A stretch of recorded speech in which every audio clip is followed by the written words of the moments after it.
What's up? What's up? You are hanging with the old timer and the punk. This is episode 3.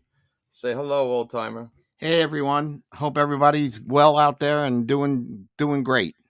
We apologize for getting back to everybody a long time after. We usually had episodes 1 and 2 done, but with the holidays and so many other things, we weren't able to get them out at a timely fashion. But obviously, that'll definitely change. But it always works out well. Of course, all good things to those who wait. Don't you agree? 100%.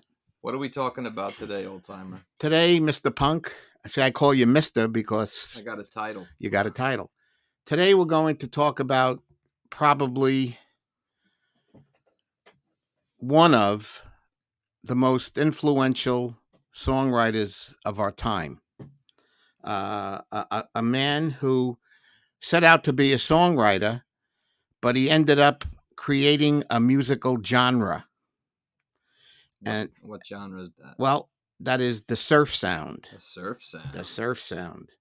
And that person is the one, the only Brian Douglas Wilson, who I have a triumvirate of favorites in my music world. So that means I have 3 all-time favorites. No one in either order. It's just they stay at the top. And Brian is one of them. And here's a man who was against all odds, if you will, created, like I said, a musical genre, meaning the surf sound. He didn't mean to do that. He just wanted to write songs and be happy and be successful. And a lot of his songs reflected on that, right? Yeah, I mean, I think for myself, I could say this. I'm never sad when I listen to Brian Wilson songs, but John Lennon's son, Sean Lennon, reflected on this when his father passed away. He was going through terrible times. And he said the thing that helped him get through was listening to Brian Wilson music. And he said, you could never be sad listening to that music. Well, because a lot of the lyrics all had to do with California, the Right. sun, the beach, girls in bikinis, Cars, driving around, palm trees, right? Santa. Right? Of course. So before we go into this, I just like to say one thing.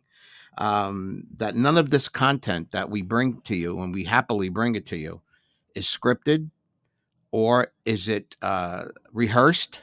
Shit, no. No, it's what I call the acapella, which means just straight out. There's no background. There's no, like, acapella singers sing without music. So we're coming to you without raw. We're coming raw as they come. Right. Yeah, there's nothing scripted here. So, oh baby, I like it. No, yeah, no, you're 100% right, too. The only thing that we do have is we know exactly what each episode's going to be about. We have a subject matter, but again, like improv and acting, the best way to do things is to just set the tone for the situation and know your character and go. So we're going from Brian Wilson, the surf sound. Again, you make this easy because I know you're proficient when it comes to all Brian Wilson and the Beach Boys. In fact, if it wasn't for you, I wouldn't know a lot about them or him. Well, it's a long story, and it's a sad story in many ways. Here's a guy who was born in 1942. Yeah. So he'll be 80 years old come June of this year. I can't believe June he's 20th. Wow. Okay. He's going to be 80 years old, and I mean, the first time I heard him was probably 1961-ish. Okay. And I'll never forget this. A&S, Abraham and Strauss, the department store downtown from where we lived in Fulton Street. They had an electronics department. Not around no more, right? No, they're no longer around. And they were selling. I never saw this before. They were selling a portable record player. Like it wasn't very big, but it would fit a 45 on it or an album, and it was run by battery. And you could play it outside, you could play it inside, you could play it anywhere as long as the batteries were going. Wow.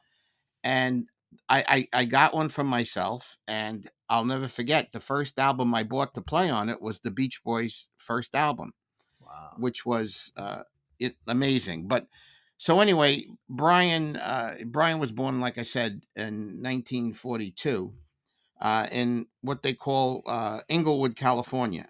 Actually, he was born in the subdivision of that town called Hawthorne, California. Which was more of what would you say? I mean, was it upper middle class? At that time, it was lower middle class. Okay. Okay. And as we all know, Hawthorne evolved into Inglewood, and Inglewood became a rough neighborhood, much like where I grew up in Bed-Stuy. Okay. Speaking of Bed-Stuy, did they play a lot of? What were they playing a lot of the surf sound on the radio at the time? No. So, like I said, the starter in the surf sound wasn't even a singer. It was two musical groups. One was Dick Dale, the legendary surf guitar player, who was in a class by himself, and then the Ventures. Oh, they were considered a surf Well, band? their first two songs were Hawaii 5-0. Oh, that's Okay, right. all right, Wow. yeah, and they were very they were into a lot of things, but they were the group with the Hawaii 5-0. Okay, and I love the Ventures. They had so many Walk Don't Run, Perfidia. Yeah. Is that dun dun dun dun dun dun dun dun dun dun dun dun? Right, Yeah. that's correct. Perfidia is actually a Mexican. It's a Mexican folk song, and it's told about Perfidia. You were the love of my life, and here you are with some other guy. But so many people covered it. Okay, Trini Lopez covered it. Of course, the Ventures had a hit record with it. So it was a very it was a very catchy song. But anyway, getting back to Brian, he went to Hawthorne High School, and he was very very very mesmerized by the group the Four Freshmen, Okay. who sang Graduation Day and so many other songs in the mid to late 50s. They were a group that harmonized like like no other at the time. Okay, and that just when he heard the Four Freshmen, it blew his mind. And that was, he loved that 3-part harmony, and he he strived very hard to emulate them in everything that he did. Were they the group that came dressed up when they sung? They always had a tuxedo Yeah, on, yeah. Or and sweaters, like with no, that was the Letterman. the Letterman. Okay, Okay, my bad. yeah, but the Four Freshmen were a pop group that was clean cut.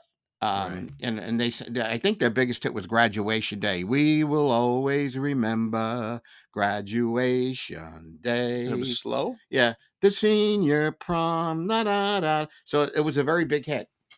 So, Would they music? Would they play? no, they were just singers. Just saying. Okay. Yeah. So Brian goes to Hawthorne High School, and he was a very good athlete. He was on the track team. He was a quarterback on the football team. He was big. He was tall. He was strong. And there he met a classmate by the name of Al Jardine. Al went to school with him at Hawthorne High, and Al was a very good folk singer. He used to like to sing folk songs. Okay, he would be he had an incredibly strong voice with a high range. So him and Brian used to sit around and talk about music, and they used to talk about what could we do with it, et cetera, et cetera. He was more like the Woody Guthrie type. Yeah, he was. He was very. He was into that genre. Right. Okay. We'll get into this later. So the only thing that ever happened to him that was probably the greatest thing that ever happened to him, was that his mother, Al Jardine's mother, insisted that he go to medical school. Dental, right? That he wanted to be. Yeah. She wanted him to be a dentist. He wanted no part of it, but Right. that's what happened. So anyway, we'll talk about that when the group formed. So as a lot of people have probably heard, that Brian's father, Murray Wilson, was a despicable human being, Abusive, right? abusive, jealous. He never felt fulfilled. He was a quasi musician in his own right, but he thought that he was better than people gave him credit for. Now, he had one song that was put on a local label by somebody he knew in the area, in the Southern California area where they lived. By the way, you've been there. You've been to many times. I've been there. Yep. You've been to Inglewood. Sure. To go. We went to see the The Lakers. the How many Forum. times did we go to the Forum? Right. Yeah. What'd the sign say? We were there on the New Year's Eve. I They think it played the was. Celtics. Right. Or maybe it was the day before New Year's Eve, and we're walking through the parking lot. Stephen, Anthony, Christian, and I. Yeah. And Stephen stops and he goes, "Look at that sign." And it was in the parking lot. It was the sign that said the Forum, and had the schedule of all the games. Yeah. And it said, "Do not shoot your guns in the air on New Year's Eve." We thought that was a trip. What a trip. So I thought that was hilarious. So Englewood used to be Hawthorne? Actually, Hawthorne, well, yeah, part of it used to be Englewood. But what happened when they built one of the freeways, they rezoned Inglewood. I mean, excuse me, they rezoned Hawthorne, and Hawthorne became just like a sub outlet of Inglewood. Oh, okay. In fact, if you go there now, that in where the Beach Boys house used to be, is they have a monument. Oh, they labeled it? They labeled it. Oh, nice. But the house is no longer there. It's part of the freeway. Oh. So on the outside of, on one of the freeway exits or entrances, whatever you want to call it, there's a big monument, and it said, in this area, the Beach Boys, this is where they lived, et cetera, et cetera. So I don't remember the wording, but they did pay homage, and they had pictures of them, like engraved pictures. And the way he made it sound in various interviews was that it was like it was like a family-friendly area at the time. Right, they all knew each other with the neighbors and stuff. Yeah, it was lower middle class. The houses were very small. I would say that the houses, post-war, it was post-war construction. Yeah. And I think if you go out to Long Island, I was just going to say that. Right. It reminded me. Yeah. Yeah. The community looked very much like that in Levittown. Levittown is you could say Levittown looked like Hawthorne. Okay. Or Hawthorne looked like Levittown, whatever you want to say. So this is going on in the 50s, right, after World War II. So everything's kind of in that positive, right, not messy way. No, a lot of people, who will tell you, who've lived through it. My father-in-law was one of them, who said the greatest time he ever remembered was post World War II. Yeah. Because everything was people were happy. Things were simple. Right.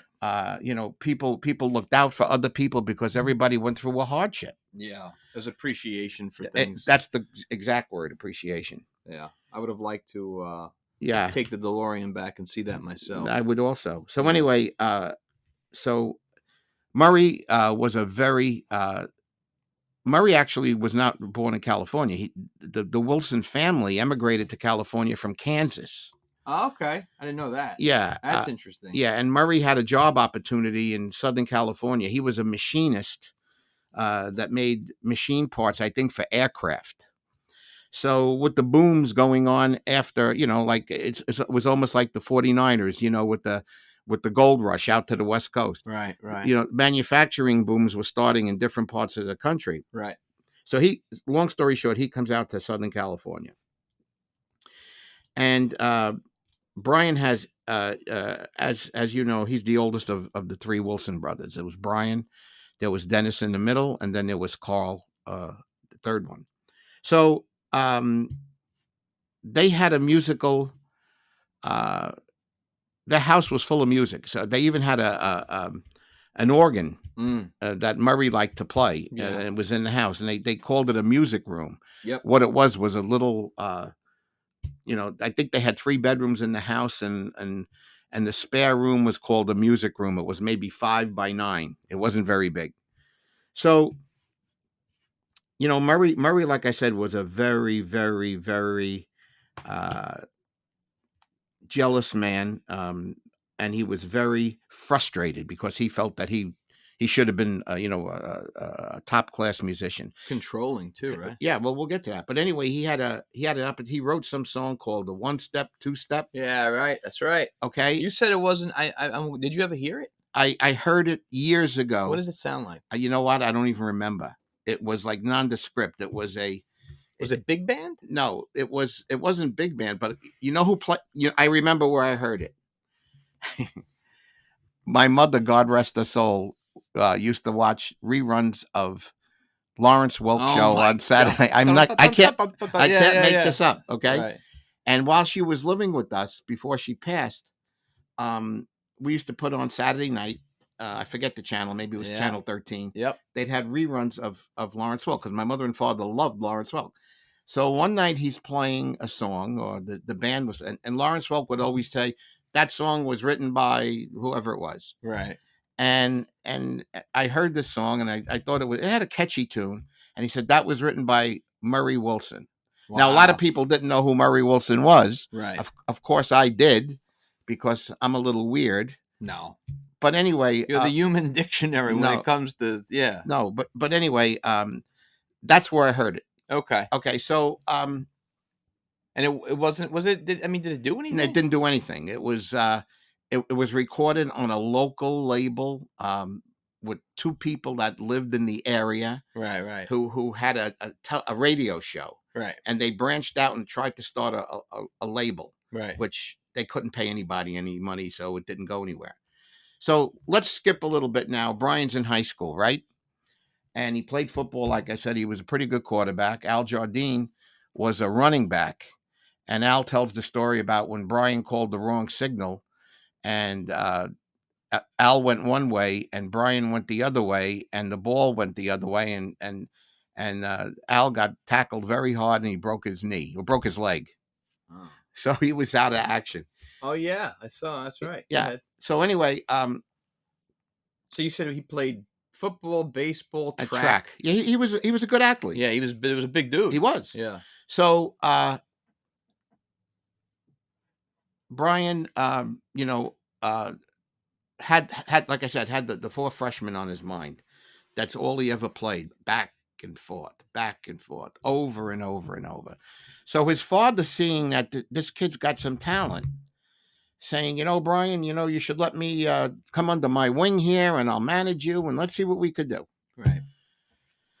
But if Brian messed up and did something that Murray didn't like, boom, a shot across the back of his head. Yeah, I remember you gave me what was the books there?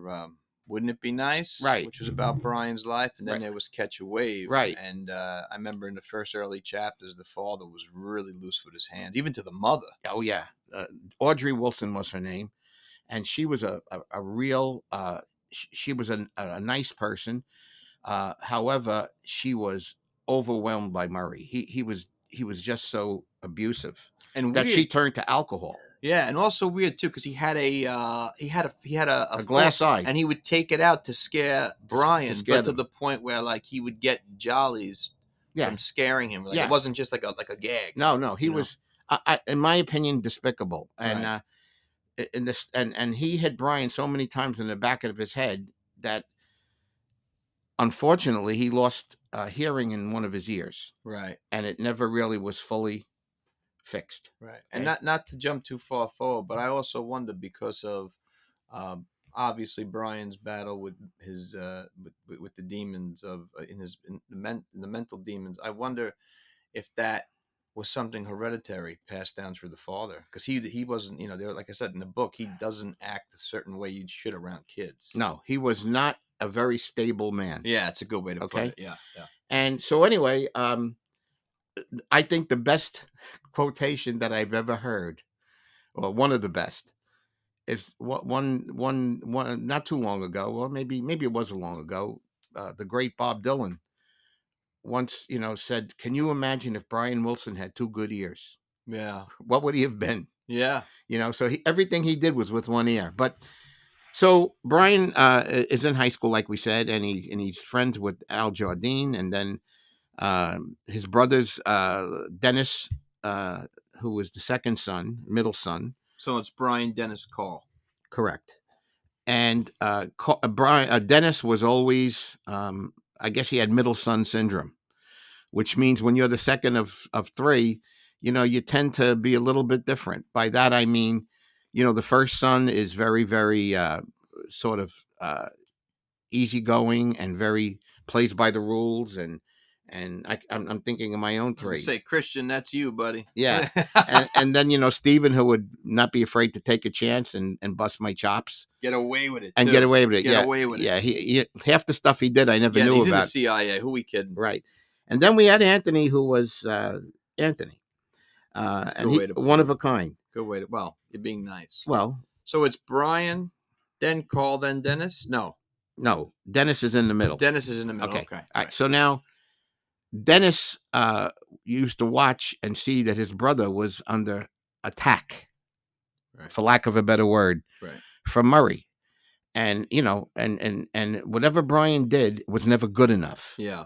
And I had heard the recordings on a documentary I heard with Murray saying, "Brian, if you don't stop and listen to me, I'm going to come there and crack you up." Where did we hear? Was that? What was that? Was that on Prime? Was it? It was on one of the documentaries. Yeah, it's a very good documentary. Yeah. The documentary was actually called "I Wasn't Made for These Times." Yeah, it's phenomenal. Right. Phenomenal. Okay. So anyway, the funny thing is Brian got all his three brothers interested in the music, and the legendary story goes, one weekend Murray and Audrey were going to take a trip to Mexico for a vacation. Yeah. So they left the three boys money, right, to to buy food and to et cetera, et cetera. They didn't have a babysitter or anything like that. They were in their teens. So when they left, Brian headed straight down to the music shop. It was, I guess, what would they call the music stores today, or where they sold the guitars and they like almost, I guess, like almost like you would have like a Sam Ash. That's the one. Yeah, Sam Ash. Very good. You rescued me. So what he did was he rented. He had his own guitar, but he rented a set of drums, a keyboard, and another guitar. And they invited Al Jardine over. Right. And for the whole weekend, they spent all the money that the parents gave them. They didn't have food. Yeah. But all they did was play. And I'm sure the neighbors loved it. Yeah, they were just jamming. Yeah. It was raw. It was raw. So now comes Murray's sister, Murray Wilson's sister, had a son by the name of Mike Love. Okay, she married the guy's name was I think he was a Mike too, but she married a guy by the name of Mike Love, and they had a son, Mike Love, and that was Brian's first cousin. Right. And they used to go over to Christmas time and Easter time. They'd have get-togethers, and they do a lot of singing. And Brian heard, he said, Mike could sing. Right. And he invited him into the group. So it wasn't a group yet. It was just four guys jamming around, seeing what they could do, trying to figure it out. So they realized that Mike wasn't much of a musician, but he could sing. Actually, he could play the saxophone a little bit. And none of them really had any hardcore music training, right? No, not at all. So they get together and they're playing and they're starting to sound really well. And Murray's picking it up, saying, "Hey, these guys don't sound bad." Right. He's saying, "I want to manage you guys." Mm. Right. So so they had no choice. Living vicariously through your kids. Exactly right. Yeah. So Murray contacted the person who recorded his song, and said, "Hey, these kids are pretty good. I want you to hear them." Right. And and Brian wrote a song called "Surfing." Yeah. And it went surfing, bop, bip, bip, bip, surfing, bop, yeah. Bip, bip, bip. I think Mike Love collaborated with him on it. They, even early on, it had that, again, like you said, created his own sound. Right. It had that own Beach Boy. Right. You know what I mean? Yeah. So So they recorded the song, Right. and it went nowhere. Okay. The guy played it on his radio show at night, but it was very. It didn't have a lot of. In other words, the radio station didn't go very far. It was in the very far reaches of Southern California. So It wasn't throughout the state even. right. It didn't have enough power. It's like what we said in the other episode, where like in the South they'd play on the South. Right. It wouldn't get Right. world. It didn't get it didn't get airplay because the radio station wasn't big enough. Yeah. Okay. Yeah. So with that,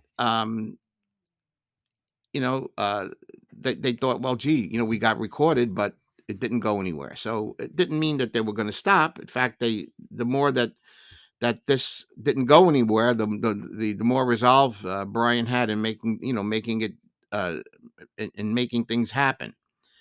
So if I saw I had saw that originally they were going to be called the Pendletons. And why is that? I don't know. Okay. I'm seeing it as we're going. You know why the Pendletons? No. Because there was a shirt back in the day that was it was almost like a shirt made for, an outdoor shirt. In other words, it wasn't like a t-shirt, and it wasn't like a dress shirt, and it wasn't like a polo shirt. Right. It was a shirt that was a yarn dyed shirt, and it was heavy. So surfers wore them, people, outdoorsmen wore them, and they were all different plaids and stripes. Oh wow! And they were called the Pendletons. So they wore the. In fact, on the first albums, you'll see they had the Pendleton shirts on. Oh, I never knew. But can you imagine? Thank God they didn't turn out to be the Pendletons. It's a big difference than the Beach Boys. Right.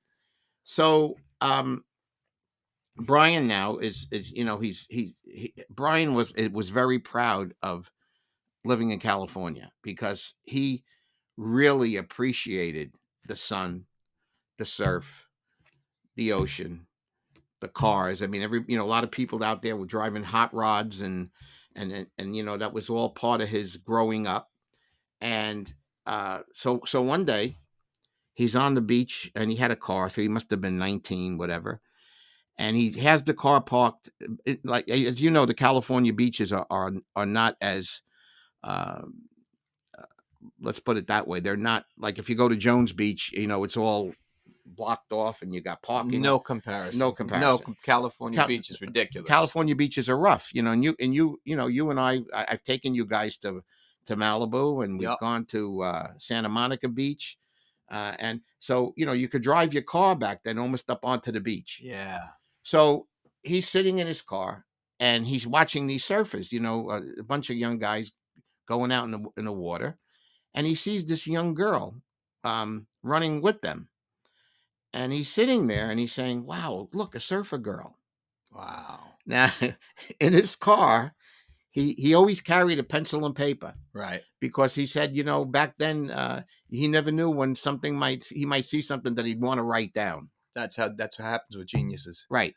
So he sees the girl, and in the front seat of his car, he writes Surfer Girl. First song he ever wrote. That was a big hit. I would love to. I wonder if they have that. I don't know because one of the things that was found when Brian was going through his rough times with Eugene Landy, we'll get to him. Scoundrel. Yeah, was a piece of luggage, like you go away and you fill it with your clothes, right? And it had maybe 1,500 songs that Brian wrote that never went anywhere. He never recorded them. You imagine? there were hundreds of them. He was churning them out. Churning them out and the more he churned them out, so anyway, long story short, his talent now is overtaking him, right? So Surfer Girl was the first song he wrote. Okay. Not the first song they recorded. Okay. So now he's established a genre in his mind, and he knows exactly what he wants to do. Okay. So long story short, again, I keep using that word, but he got set up to meet with the people at Capitol Records, and they heard what he was doing, and they signed the group. Now, Al Jardine is in dental school, not wanting to be there, and a neighbor. So Murray's now managing them, right? So he goes across the street. He sees this neighbor that they had. He knew that he could play a guitar. His Right. name was David Lee Marks. David, we saw him, right? Yeah, we did. He was the gentleman who had the glasses right and in the the hat. hat. Right, yeah, you explained that to me. So David Lee Marks became part of the group. So he was an original. Not really. Well, yes, he was an original group under Murray's tutelage, but Al Jardine was the first guy that ever teamed up with Brian. Right. You say Capitol Records. I wonder at that time, was Capitol Records, obviously they weren't as big as they would go on to be, but were they up and coming? Okay, so they weren't like the place. But on the West Coast, they were big. And they were still in that big building, that famous building? The one in Hollywood. Yeah, we stood right in front of it. Right, we did. Yeah. So he sets up David Lee Marks to play with them. And then they started playing in high schools. Right. And they started playing in, American Legion posts. And they started playing in churches. So, and this is fact, what, 62? David Lee Marks, if you look at the first album cover, it's on the beach with a big Woody, the car, the Woody, station wagon. You scared me for a second. No. yeah. In fact, that's one of the lyrics from Surfer Girl. I'll take you anywhere I go in my Woody. Oh, it was a car? A car, yeah. Okay. So you see David Lee Marks and the other four, including Brian, carrying surfboards on the beach. Yeah. Okay. Yep. So that was the first. So anyway, David Lee Marks was a very good musician, but he wasn't a good singer. Okay. So I guess Al Jardine rebelled enough against his mother to say, I'm not staying in school. I'm going back and I'm going to play music with Brian Wilson. Yep. And that was the greatest decision he ever made in his life. I don't care how much money he would have made as a dentist. Worked out pretty well. Yeah.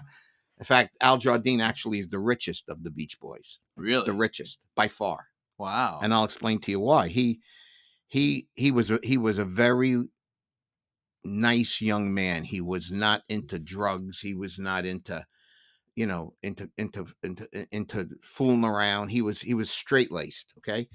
And what he did was, when they hit the big time, he started investing his money, and he invested his money in Santa Barbara, which was up and coming. Yeah. He invested his money into a little hamlet called Big Sur. Wow. And he started to raise horses in Big Sur. So he's a multi-millionaire, just not even from his musical work, but from what he did with his money. Right. So now the boys, the three brothers, they were very tight, very close. But Dennis, who was the only surfer in the group, actually, Dennis was a wild man. Okay. Yeah. And we'll talk about stuff he got into, but he got one day, Murray was banging Brian around, and Dennis had enough of it because Brian couldn't defend himself. Yeah. He was just not built that way. He was a gentle soul. Yeah, he looked very emotionally. Gentle soul. Yeah. Okay. And Dennis, confronted Murray, and it didn't end up very well because Dennis picked up Murray and threw him down a flight of stairs. Yeah, there was the physical confrontation. Yep. And Murray actually got hurt. Yeah. So what happened after that was like, it wasn't very good. And that kind of stunted the group for a while. And then it got to a point where as they started making hits, and they were making, Brian, was turning out hits almost weekly. It's scary. Okay. It's not even normal. Yeah. And there's an album out called 50 Big Ones. Okay. 50 songs that charted by the Beach Boys. 50. It's a compilation album, like? No, it's a regular album, but it's 50 songs. How many artists chart 50 songs? Some the Beatles, yeah, some artists don't even get to 5. Right. 50. And so the group started to take off. And they got some television play locally first in Southern California, and then as things went on, they were on American Bandstand. They were on Ed Sullivan many times. Yeah. And did Brian have a hand in? I mean, was he the one who like kind of? Brian was the leader of the group. But he implemented how they should dress. He implemented the dress. If you with not only the Pendletones but the striped shirts and the khaki pants. Yeah, yeah. I remember we saw those early videos Right, of them. Right. right. So here we go. Now here things are starting to really rock and roll. Excuse the pun. And he was getting. I mean, you've said it before. Going on at that time, who was also like big, I guess, would be Phil Spector, right? Yeah, yeah. Phil Spector. We talked about him in episode 2. Right. Phil Spector created what is known as the Wall of Sound. Yeah, explain that, because I always like to hear. Okay. Going back to early rock, okay, when you listened to a song or on the radio, a group, let's say, would have a guitar player, maybe a keyboard player, a bass player, and a drummer. Right. Okay. That was the makeup of most of the groups. Phil Spector created, again, the Wall of Sound because he took a group and he added horns, all kinds of brass, electronic stuff. Right. And like a 4-piece band might be working with a 12-piece orchestra, creating the wall of sound.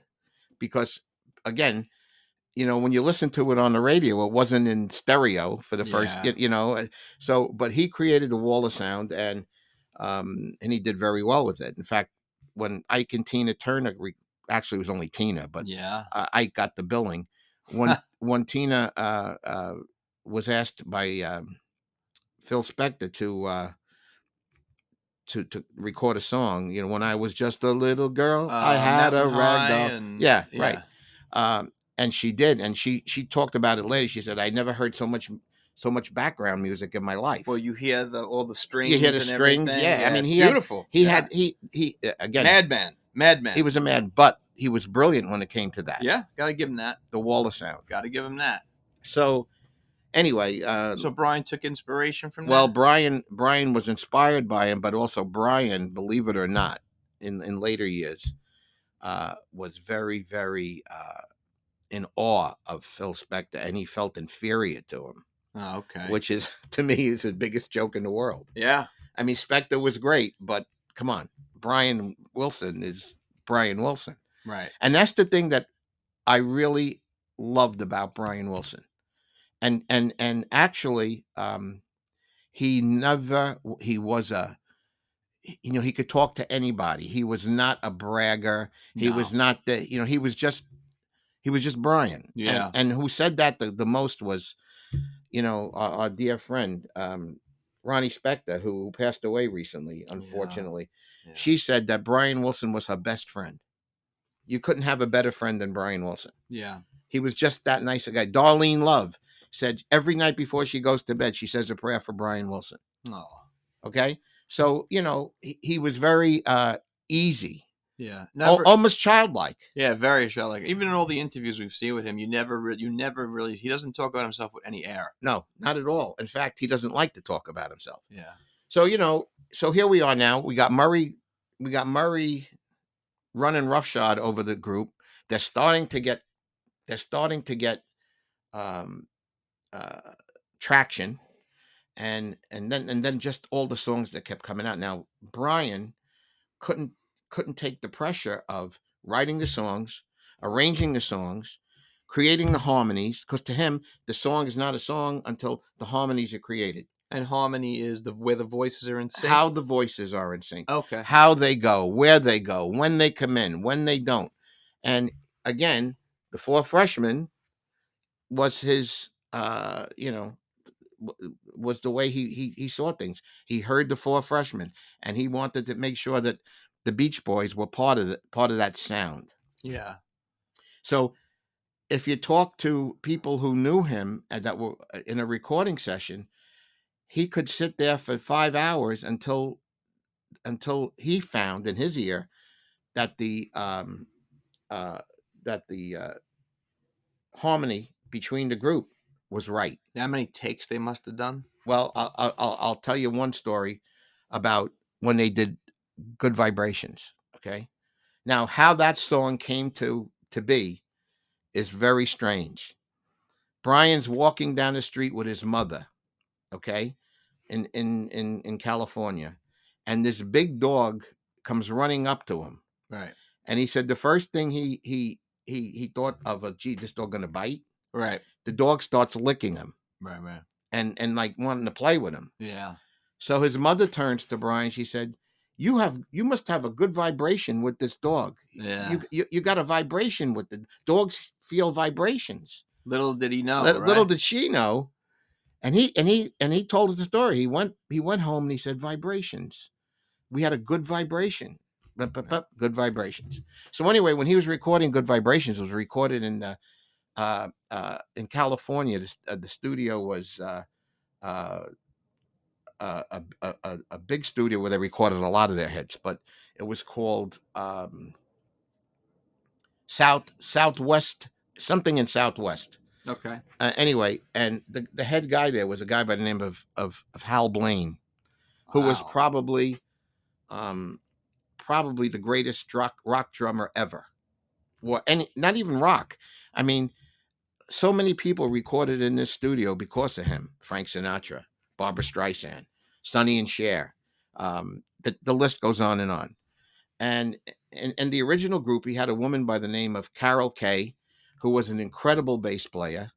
He had a lead guitarist by the name of Teddy Tedesco, who could really jam. And some of the members were Leon Russell, Wow. excuse me, Glenn Campbell, Wow. James Burton. Get out of here. Yeah, they were discovered, just by being part of the Wrecking Crew. Right. That was their name? The Wrecking Crew. Fits well. So Hal Blaine got very close with Brian, and he really liked him. And but he said, this guy hears what none of us do. We can't hear what he's hearing. Right. We don't have that ability or that gift, whatever you want to say. Yeah. So when they did Good Vibrations, the song took 6 months to record. Wow. 6 months. How many takes is that, you think? I have no idea, but Hal Blaine said that we would assemble, and he had to pay us for the hour. Oh my God. And sometimes we'd play two notes, being bop. Oh, thanks, gentlemen. We'll see you next week. That was it. That was it. Yeah. Till he heard it. And Hal Blaine said that creating that song took about 10 years off of his life. I bet. That's how it is with geniuses, right? Because he was sitting at the key at the board listening, and he's saying, "No, that's not wrong. We need this. No, Hal, you're coming in, or Carol, you're not coming in strong enough, or Teddy, you're too high. You got to come down." And he said it took 6 months. And was he credited? I mean, I wonder if he was credited as being one of the producers, Brian. Brian wrote the song. But I'm saying, like, producing it, usually you would get someone who knew how it sounded, right, but he kind of took control. Well, like I said, 6 months, right? And the song came out. I'll never forget. It was 1966. I'm thinking 66. I could be wrong. It might be a little later than that.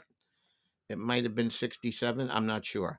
But anyway, he when the song came out in 2 days, it was number one. I mean, it was something that no one ever heard of before. Right. In other words, the music, the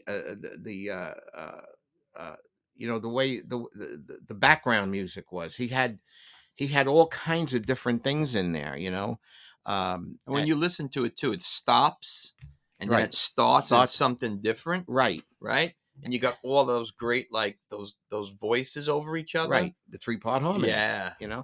So that's the Wrecking Crew, and Brian used to like to record in their studio. He recorded California Girls there. Wow. Yep. And many other of his songs too. But again, he always gave credit to the Wrecking Crew as being, in other words, they spoke his language, if you know what I mean. Yeah. So their job was to come in where you hit where they were supposed to hit and Right. kind of move on. That's right. So that's when he met. Actually, Glenn Campbell before then, because Glenn was a guitar player for the Wrecking Crew. So Right. anyway, Brian now, like I said, was pumping out the songs, and he was putting them all together. He was doing all the arrangements, and he was getting pressure by his father. When you say arrangements, you mean like who's going to be involved in the song? No, arranging the song as to how it comes What out. happens in That's each right. segment? That's Right. correct. So Wow. so he had a nervous breakdown, and it happened on an airplane. They were going to a concert, Mm-hmm. and he got up and he said, "I can't do this anymore," and he started to cry. And but before then, Brian, didn't have really a good home life. So he met this girl, uh,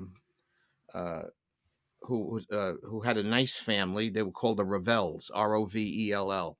They were a nice Jewish family that lived in where Brian lived. Okay, and he got very friendly with one of their daughters, Marilyn. And she had a sister. And actually, they recorded under the Honeys, the name the Honeys. Get out of Yeah, here. they were the Honeys.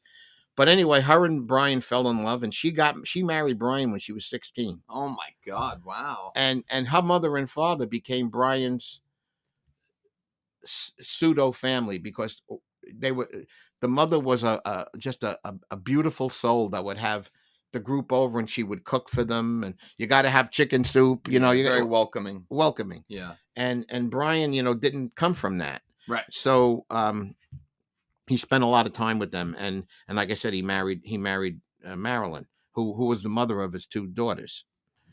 Go on to have a band of their own. Well, right? yeah, but anyway, so now we got Brian, not feeling very well.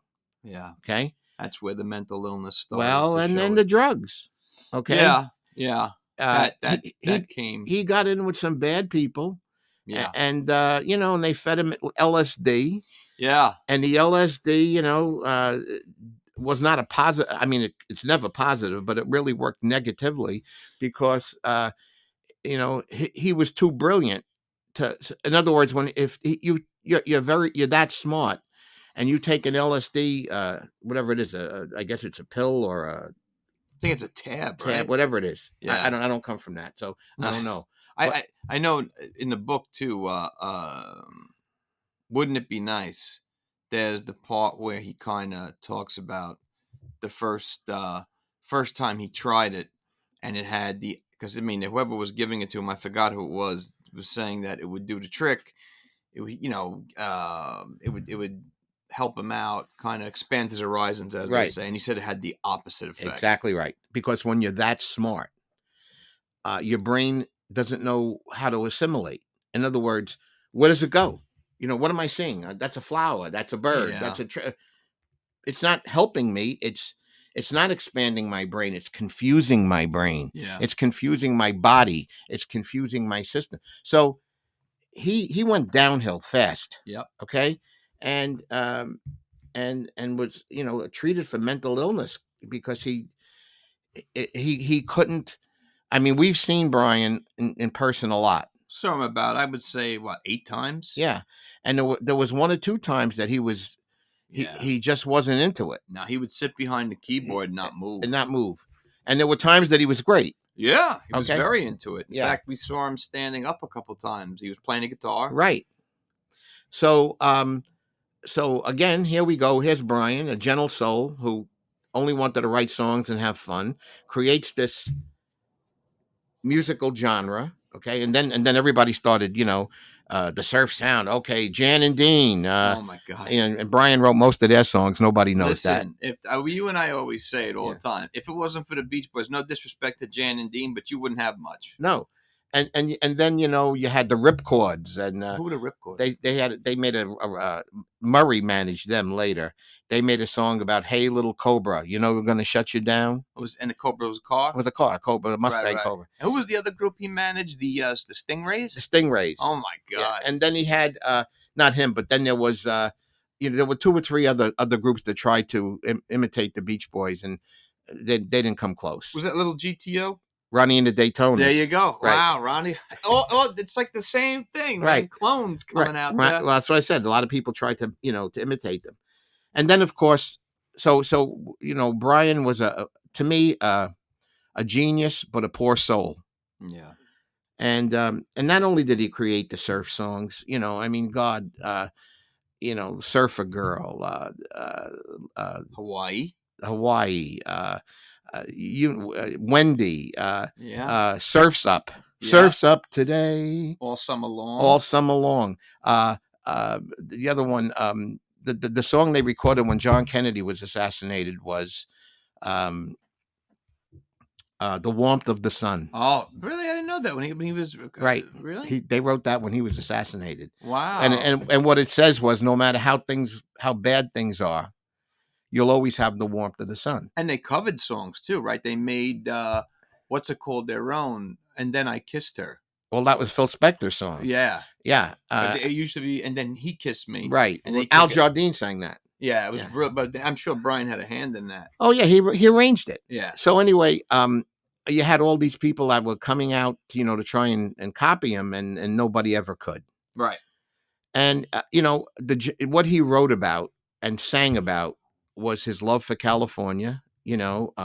Let's do it again. The San Onofre and Sunset. We were out there surfing and all this stuff, and his high school too. What was the song? Be True to Your School. True to Your School. Right.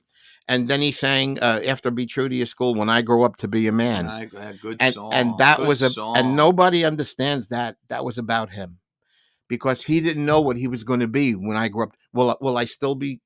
Will my kids be proud to think their old man's really a square? Will I look back and say, I wish I hadn't done what I did? Yeah. So he taught, that song was completely about him, but the most complete song that was about him, and it's a very sad song, was In My Room. I was gonna say that. Yeah. And if you listen to the lyrics of that, you could cry, because he was locked in his room for over a year. He wouldn't come out. Yeah. He was at a point where they had to get somebody to stay with him. He only felt comfortable there, right? Only felt comfortable in my room. I do my dreaming and my scheming, lie awake in prayer. Yeah. Do my crying and my sighing, and laugh at yesterday. So, he only felt safe in his room. And so, he is, to me, icon. He's an icon. Like I said, I have a triumvirate. I have three people, or three groups, or three musicians, that stand at the top of everything, and none of them are 1, 2, 3. They're all the same, right? In my mind, right? So, he's just right up there, and I really go back to what Sean Lennon said. You cannot be sad listening to a Brian Wilson song. No, had that wonderful up. Yeah, and it made you think of, wow, it could be January, and you're freezing your butt off, and what comes on? California Girls, yeah. or California Saga. On my way to Southern California, on my way. Water. Yeah, get yourself song. In the cool, clear water. Great song. So, you think of these things and say, wow, it gives you hope. And I had the fortune of living in California, part-time for 10 years. I lived there for a week, a month for 10 years. So I saw all the places. I went to all the places. I went to the record studio where the Wrecking Crew was. I saw, where Brian lived. I saw what he was writing about, right. And then he had the cars. I mean, the hot rods. I mean, oh my God, think about it. Little Deuce Coupe. I Get Around, right? These were muscle cars? Muscle cars, yeah. Shutdown. Is that Back It Up? Body gonna shut you down. Yeah. And I guess the biggest song he wrote regarding cars was I Get Around. Yeah. I think that was number 2 in the nation, From Town to Town. So the hot rods were a big part of his writing, and so basically he wrote about California girls, California weather, California beaches, hot rods, all the things that meant something to him. And the Sloop John B was a boat? Actually, the Sloop John B he didn't write. Really? That was a folk song, I didn't know that. but he put the Beach Boy Touch on it.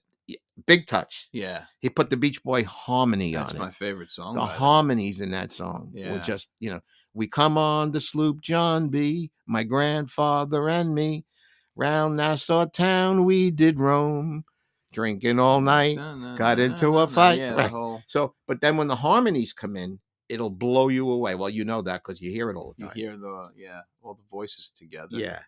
So, Brian, the saddest thing about it is that he's the last man standing in his family.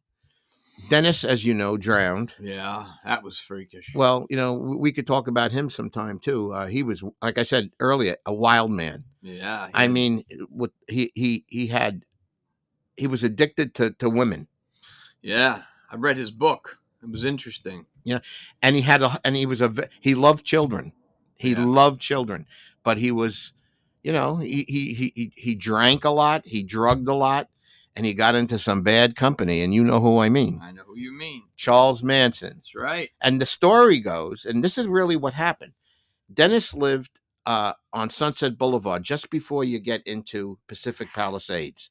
It was the end of Sunset Boulevard. Okay. So when you're going towards the ocean on Sunset, and I've taken you there. Yeah. You pass Charing Cross Road with the Playboy mansion. Yeah. You passed. We went past that a couple of times. We did. We tried to get in. Yeah. Well, no luck. No luck. You pass on Charing Cross Road, Jane Mansfield's house. Sure. She had the pink pool. Yep. Okay. Yep. And you kept going down towards Pacific Palisades, and there was a house that was behind on a big piece of property, and it was the house where Will Rogers lived in. Okay. It was a very big, almost a log cabin, Okay. but it was luxurious. Right. Okay? So that's where he lived. So when Sam Cooke died, right, Brian bought his Ferrari. Sam Cooke's Ferrari? Yeah, he must have got it in I don't know if he knew someone or he got it in an estate sale, whatever it was. And he's driving down Sunset Boulevard. Right. It was a red Ferrari. Right. And it was a convertible, so the top was down. Right. And he sees these two girls hitchhiking. Right. Okay. So now go back to the movie we really love. Once Upon a Time in Hollywood. Genius movie. You remember Brad Pitt with the girls who was that was supposed to kind of right. So anyway, he picks the girls up. Yeah. And he takes them home. Oh yeah, right. Not knowing who they were. Oh. And he does what he does, and he had to leave. He said, "Look, you could stay here a while, but I got a recording session." Wrong thing to say. I got to go to the Wrecking Crew for a recording session. Yeah. So he leaves. Right. And when he comes back, he notices a bus in his driveway. Yeah. And the Manson family is in there. Yeah. They captured it in that documentary we watched. I think it was like an 8-part documentary on Manson. It was on not Vice. Epics. Remember they showed the actual house right now. Right. And you had the Dennis's voice in the background telling that story. Right. And who comes out? Charles. He doesn't know who Charles Manson is, right? He comes out and he comes over to Dennis and kisses his feet. Call him the Wizard, right? Whatever it was. Yeah, the Wizard wants to meet you. Yeah, and and it got to a point where look, he used to go out to, he liked it because the girls were available to him. Oh yeah. I don't know how many times he went for penicillin shots. Oh goodness. Yeah. Goodness. But anyway, so I mean, it got so bad that he had to move out of there. They stole his gold records. They took everything. Yeah, and he was afraid of them. He was actually living like them when he was dumpster diving with them. And Yeah, doing all that crap. He went crazy. Yeah. But then it got to the point where they had to have they evicted them from the house, and Dennis went like undercover for a while because he was afraid they were going to kill him. But anyway, so Dennis was Dennis, but Carl was the baby, and Carl was much like Brian. He was very gentle soul. Yeah. In fact, when I went to the cemetery in L.A., I came upon his grave. Did you come with me? I did. Okay. And on the gravestone it says Carl Dean Wilson, The Voice and Heart of an Angel. Yeah.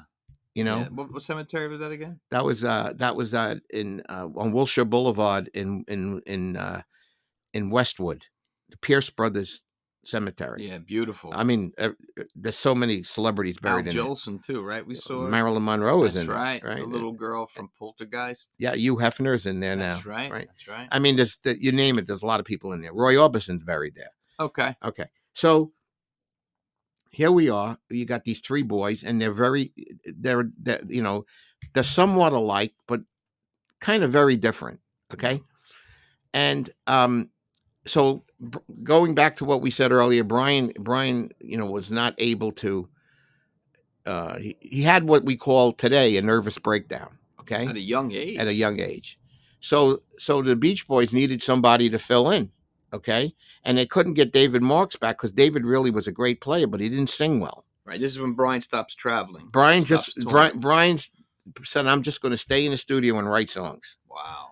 And so they hire a guy by the name of Glenn Campbell. Okay, and Glenn Campbell took Brian loves him. Took Brian's spot. Very talented guy. Yeah. Could play a guitar like a ring in a bell. Yeah. Okay, so he lasted a year, and the reason he said I couldn't do it anymore, he said everywhere we went, the girls wouldn't leave you alone. That's a problem. The screaming. He said, and we were constantly on the road. Yeah. He said, and that just takes a toll on you. So he left the group, and they brought in Bruce Johnston. Okay, he was a mainstay for a bit. And he's there now. He's with Mike Love now. He's the other guy with the hat. No, Mike Love's the guy with the hat. Bruce Johnston was a keyboard player, a singer that always had like a flowered shirt on. Okay. So in fact, he plays with Mike Love's band now, which are not the Beach Boys. Okay. Now he uses the name the Beach Boys, and no one realizes that he has to pay Brian a rent to use that name. Yeah, there's been a lot of. And you know who took care of that? Brian's second wife. She said, "Why are you letting these people use your name that you created and not paying you for it?" Yeah. So she took care of that. She was a godsend. She saved his life. For so many years, too, like prior to them getting back together for the 50th anniversary, you used to see at Westbury the Beach Boys. But when you read the lineup, it wasn't Brian Wilson. No. The only two Beach Boys, and Bruce Johnston was not an original. He came in thirdly. Yeah, Al Jardine wasn't part of them either. No, Al Jardine was always loyal to Brian. They were friends from high school. Yeah. So right now you have two bands. You got Mike Love's band, and now you got Brian Wilson's band, which is better than the Beach Boys ever were. Is it called Mike's Love's Beach? No, it's just called the Beach Boys. So he rents the name and the logo. Oh my! What's the logo? The beach, the round thing, the Beach Boys with the sun. Oh my God! Yeah. So Brian's out on his own, and we're going to see him thanks to you guys in Jones Beach in July. Yeah. But I've seen Brian with his new band, and you have too, many times. Phenomenal band. And the people that are in the band are just great. It's like how many pieces? I mean, you got two drummers, right? You got him, obviously. You got Al Jardine. You got Al Jardine's son, Matt, who's got a great voice. Who's the gentleman with the glasses? Who's very good? Skinny guy. I believe he's an Asian gentleman. Oh, Darian Sahanaja. He's really good. Yeah, he plays the keyboards. Yeah, he's very and good, he sings harmony. He's very good. Yeah, and they have a very, very, very good band. So, I'm looking forward to seeing them. But if anybody could ever get a chance to see Brian Wilson, go. So I have to run, but I think we're going to have to come back with a part B of the Beach Boys at one time because there's just too much to tell. My message that I wanted to get out was about Brian and the genius that he is and what he created in his lifetime. And in part two, we'll cover more of what happened with him later on in his life and when the Beach Boys got back together and everything that came after that. So that sounds good. This is the old timer in the punk signing off for part one. We'll be back for part two. See you later.